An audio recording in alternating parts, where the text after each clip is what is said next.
Hi, this is Mahboobunnisa, cosmetic dentist, expert dental care, Madinaguda. ఈరోజు మన topic braces వేయించుకోవాలి అనుకుంటే పళ్ళు తీయించుకోవాలా.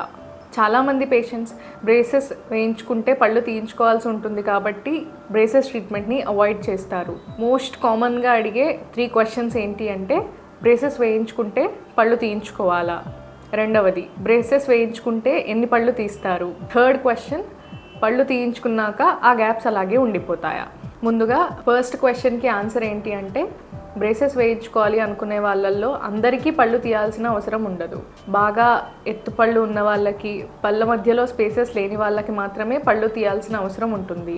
కొంచెం వంకర పళ్ళు ఉన్న వాళ్ళల్లో, ఆల్రెడీ స్పేసెస్ ఉన్న వాళ్ళల్లో అయితే పళ్ళు తీయాల్సిన అవసరమే ఉండదు. బ్రేసెస్ ట్రీట్మెంట్ అప్పుడు పైన జాలో అయితే 2 టీత్ ఎక్స్ట్రాక్షన్ చేస్తారు, లోవర్ జాలో కూడా 4th or 5th టీత్ ఏదో ఒకటి తీస్తారు, right and left 1 each. Third question, చాలా రేర్ కేసెస్లో లోవర్ జాలో ఫ్రంట్ టీత్లోంచి ఒకే ఒక టీత్ని ఎక్స్ట్రాక్ట్ చేస్తారు. ఇది చాలా రేర్ కేసెస్లో జరుగుతుంది. థర్డ్ క్వశ్చన్, పళ్ళు తీయించుకున్న తర్వాత బ్రేసెస్ ట్రీట్మెంట్ అప్పుడు ఆ గ్యాప్స్ అలాగే ఉండిపోతాయా అని అడుగుతూ ఉంటారు. పళ్ళు తీయించుకున్న తర్వాత ఆర్థోడాంటిక్ ట్రీట్మెంట్ కంప్లీట్ అయ్యేసరికి ఆ పన్ను తీసిన వైపు గ్యాప్స్ అన్నీ కంప్లీట్గా ఫిల్ అయిపోతాయి.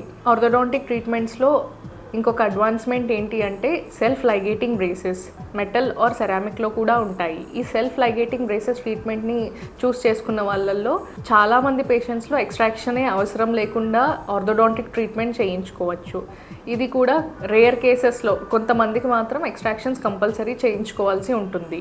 ఈ విధంగా మీరు మీ స్మైల్ కరెక్షన్ చేయించుకోవాలి అనుకున్న, మీ ఎత్తుపళ్ళు ఆర్ వంకరగా ఉన్న పళ్ళని అలైన్మెంట్లోకి తెచ్చుకోవాలి అనుకున్నా భయపడకుండా ఆర్థోడాంటిక్ ట్రీట్మెంట్ చేయించుకోవచ్చు.